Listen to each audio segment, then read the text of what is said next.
Je ne suis pas entrée en résistante, j'étais résistante. Je suis née en 1912, donc ma jeunesse et mon adolescence sont passées entre deux guerres, et les deux sujets essentiels entre les deux guerres, c'était plus jamais la guerre, d'une part, et c'était l'antiracisme, parce qu'on voyait monter le racisme avec, pour nous étudiants, c'était épouvantable. Donc j'étais déjà formée à l'idée que son pays occupé, que Pétain qui supprime le droit de vote et les assemblées élues, que les menaces antisémites, enfin les actions antisémites, tout ça m'a conditionné au mois de novembre, discutant avec des universitaires que j'avais eus comme collègues à Strasbourg, dont Jean Cavaillès. Nous avons décidé qu'il fallait que les gens soient informés. Mon entrée en résistance, si vous l'appelez comme ça, c'est le souci d'informer les gens. Quand on ne sait pas, on ne peut pas juger et on ne peut pas agir. Et c'est comme ça qu'on a créé Libération Sud avec Dastier de la Vigerie et Jean Cavaillès. J'ai connu Epstein autour de 32-33, quelque chose comme ça. Je l'ai connu parce qu'il était lié, il était d'origine polonaise et juive, et il était lié avec une de mes amies qui s'appelait Barbara Surowolska, qui était elle aussi d'origine juive, et qui au moment des mesures antisémites de Pilsudski en Pologne, est venue en France pour faire ses études, et elle a retrouvé un certain nombre de gens d'origine polonaise qui faisaient leurs études en France. Moi, j'avais toujours cru qu'Epstein faisait médecine. En réalité, il faisait du droit. Mais c'était un personnage... je l'ai connu comme ça. Je l'ai connu comme ça dans un espèce de restaurant qui était monté par les organisations syndicales. On appelait ça la famille nouvelle. C'était un restaurant pour gens qui n'avaient pas d'argent et qui mangeaient pour 4 sous. Mais c'était pas mal fait, c'était que des gens militants. Parce que entre les deux guerres, la vie militante était quotidienne pour les étudiants d'abord, surtout en histoire, en philo. Et j'ai vu Epstein la première fois. On l'appelait Jacek de temps en temps, ou le gros, parce qu'il était bien rond à ce moment-là.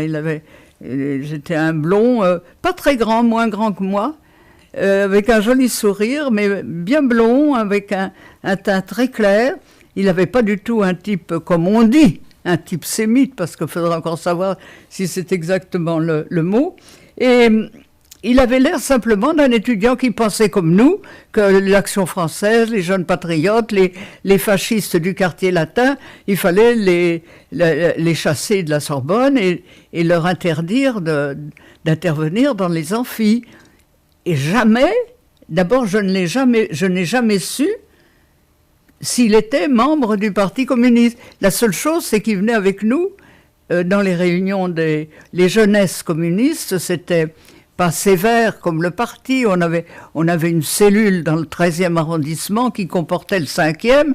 Alors il y avait des gars de normale supérieure, il y avait des gens de médecine, du droit. On était une quinzaine, majorité étudiants. Et le Parti communiste nous avait délégué un certain nombre quand même d'ouvriers. Entre autres, il y avait Tollet qui est mort il n'y a pas très longtemps et qui est resté notre ami jusqu'à sa disparition, parce que c'était un personnage assez extraordinaire.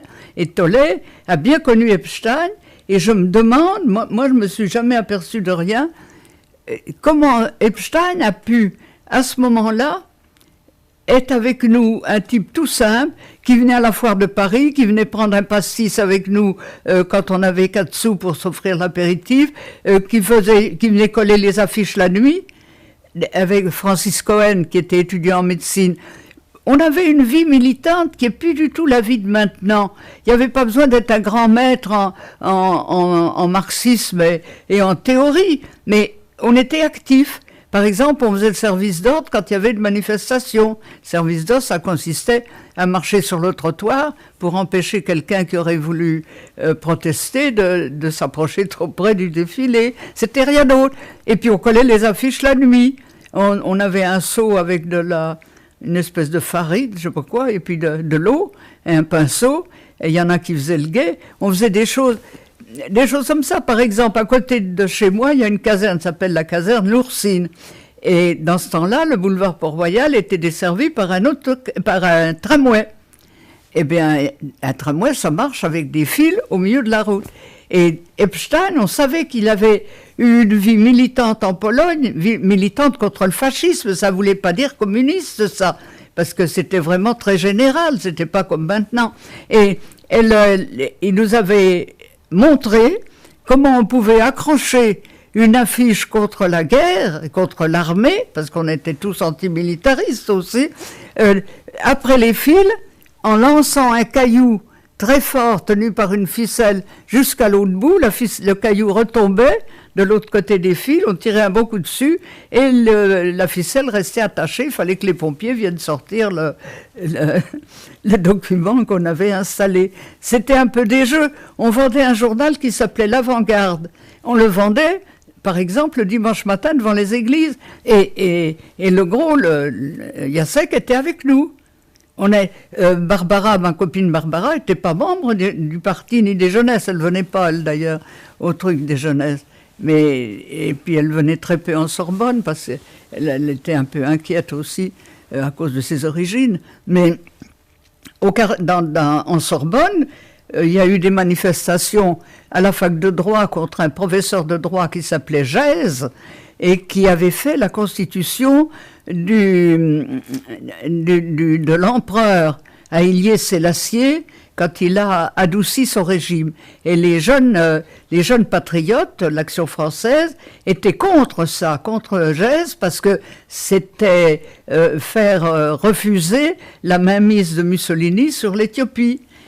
Eh bien, il était avec nous. Moi, je n'ai jamais supposé, quand j'ai vu cette année, avec les choses qui sont sorties sur lui, et puis cette très belle manifestation pour la pose d'une plaque sur une petite place du 20e arrondissement, et que j'ai appris tout son passé, j'en étais sidérée. Par exemple, j'ai recherché, mais elle doit être à Sumène, dans ma maison de campagne, une petite photomaton. C'était le début des photomatons. On est tous passés à tour de rôle avec la pièce de 5 francs qu'on avait de Rabe pour se faire photographier. On s'est partagé les photos. J'ai donc une photo de lui qui date de 33-34, quelque chose comme ça, et qui est mon Epstein à l'âge que j'avais aussi à ce moment-là. Et puis il a disparu, en même temps qu'un certain nombre d'autres ouvriers du 13e, des jeunes ouvriers. Ils étaient partis en Espagne, ils s'étaient engagés dans la guerre d'Espagne. Pour nous, il y avait son engagement, et c'est comme ça que j'ai connu. Jusqu'à la guerre d'Espagne, on se voyait quotidiennement. Je ne sais pas comment il faisait. On savait qu'il était marié et qu'il nous disait que sa femme habitait Bordeaux. J'ai jamais su si c'était vrai ou pas vrai, parce qu'on n'a jamais vu sa femme. On lui a jamais vu d'aventure sentimentale à Paris. Mais il était un très bon camarade, qui aimait rire, qui aimait plaisanter, qui chantait bien, qui aimait bien manger, bien boire, et qui était toujours là quand il y avait un coup de chien et qu'il fallait se battre. C'est parce qu'on se battait à point. Il y avait quelqu'un d'autre, il ne l'a pas connu sous son nom, mais il faisait partie des batailles, parce qu'il était plus intellectuel.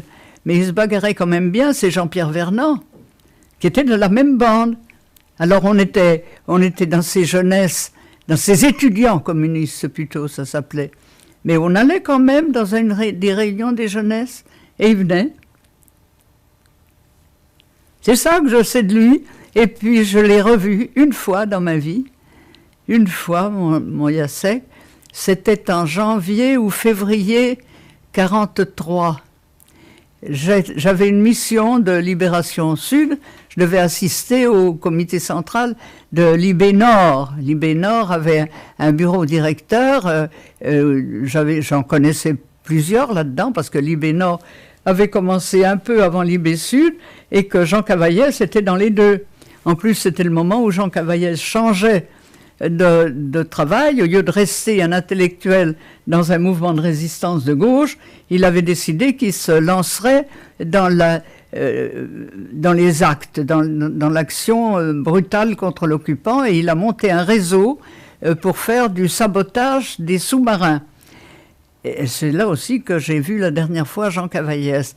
Et mon Epstein, je revenais depuis la gare d'Austerlitz, j'habitais Lyon, j'étais à Paris depuis quelque temps, et je logeais rue Rateau, tout près de la rue Claude Bernard. Je remontais du métro de la gare d'Austerlitz, parce qu'il y avait beaucoup de métros fermés pendant l'occupation, surtout le soir. Et sur le boulevard de l'Hôpital, eh ben, j'ai rencontré Jacek. Et on a fait 2 ou 3 fois les 100 pas, tous les deux, dans la nuit, au moins vers 10 heures du soir. Il m'a raconté sa femme, son petit garçon, et qu'il avait été en Espagne, mais je ne savais pas à ce moment-là le rôle qu'il avait joué en Espagne.